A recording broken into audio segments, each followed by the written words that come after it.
నేటి పిఠాపురంలోనే జనసేన అధినేత పవన్ కళ్యాణ్ ఉండనున్నారు. పిఠాపురం ప్రజలకు అందుబాటులో ఉంటానని మాట ఇచ్చారు. ఇచ్చిన మాట ప్రకారం గృహప్రవేశం చేశారు. అయితే పవన్ రాక నేపథ్యంలో పెద్ద ఎత్తున చేరుకున్న జనసేన కార్యకర్తలు, అభిమానులు పవన్ కళ్యాణ్కు పూల వర్షం కురిపించారు. ఇక ఇదే విషయంపై మరింత సమాచారం మా కాకినాడ ప్రతినిధి నందిని అందిస్తారు. రాష్ట్రంలో ఉగాది వేడుకలు ఘనంగా మొదలయ్యాయని చెప్పాలి. ఈ నేపథ్యంలోనే జనసేన అధినేత పవన్ కళ్యాణ్ కూడా కొద్దిసేపటి క్రితమే గొల్లపూడి హెలిప్యాడ్ కి అయితే చేరుకున్నారు. అక్కడి నుంచి తాను ఏదైతే బస్ చేయాలనుకుంటున్నారో ఒక రైతు 3 అంతస్తుల భవనాన్ని అయితే తాను సొంతంగా కట్టుకున్న 10 కోట్లు పెట్టి కట్టుకున్న భవనాన్ని అయితే పవన్ కళ్యాణ్ కి అయితే ఇచ్చేశారు. ఈ నేపథ్యంలోనే మరికాసేపట్లోనే పవన్ కళ్యాణ్ అయితే వాహనాల ద్వారా కార్యకర్తలతో అక్కడికి వెళ్లి ఆ భవనాన్ని అయితే గృహప్రవేశం అయితే చేయబోతున్నారు. అలాగే గృహప్రవేశం అనంతరం కూడా మధ్యాహ్నం 3 గంటల వరకు జిల్లా పిఠాపురంలో పర్యటిస్తారు. పర్యటన అనంతరం కూడా కార్యకర్తలతో అందరితో నాయకులతో కూడా ఏదైతే జనసేన, టీడీపీ, బీజేపీ నాయకులతో కూడా సమావేశం అవుతారు. అలాగే వర్మతో కూడా సమావేశం అవుతారు.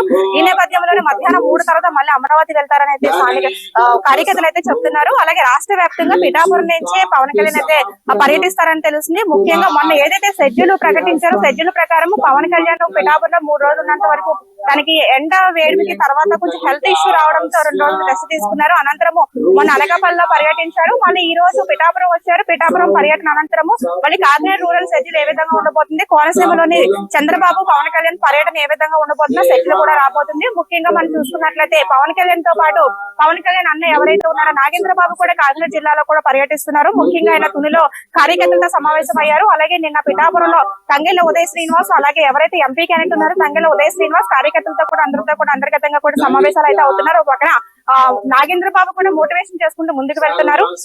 మరోపక్క నిన్న నాగేంద్ర బాబు అలాగే పవన్ కళ్యాణ్ కూడా చిరంజీవిని కూడా కలిశారు. చిరంజీవి తన సొంత నిధులను కూడా పార్టీకి ఫండ్గా 5 కోట్లు కూడా ఇచ్చారు. మరింత ఉత్సాహంతో అయితే పవన్ కళ్యాణ్ ముందుకు వెళ్తున్నారు.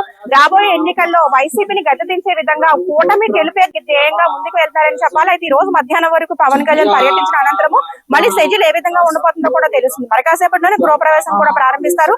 అక్కడ ఏదైతే గ్రౌండ్ ఫ్లోర్ ఉందో గ్రౌండ్ ఫ్లోర్ అంతా కూడా ఒక సాఫ్ట్వేర్ కంపెనీకి సంబంధించింది కూడా ఏర్పాటు చేశారు. అవన్నీ కూడా పవన్ కళ్యాణ్ తన సొంతంగా కూడా వాడుకోబోతున్నారు. అలాగే ఫస్ట్ ఫ్లోర్ లో కార్యకర్తలతో సమావేశం అవుతారు. అలాగే 2-3 ఫ్లోర్ అంతా కూడా ఎవరైనా కీలక నేతలు వచ్చినప్పుడు పవన్ కళ్యాణ్ బస్ చేయడానికి కూడా అన్ని ఏర్పాట్లు చేసుకుంటారు. ఇది తాజా పరిస్థితి.